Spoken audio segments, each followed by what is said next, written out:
أعوذ بالله من الشيطان الرجيم.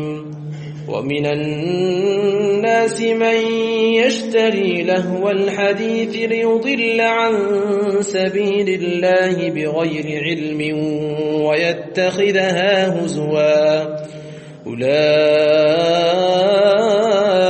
لهم عذاب مهين. ومن الناس من يشتري لهو الحديث ليضل عن سبيل الله بغير علم ويتخذها هزوا أولئك لهم عذاب مهين. وإذا تتلى عليه آياتنا ولى مستكبرا كأن لم يسمعها كأن في أذنيه وقرا فبشره بعذاب أليم.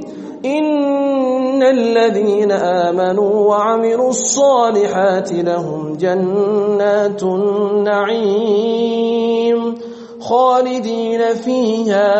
خالدين فيها وعد الله حقا وهو العزيز الحكيم.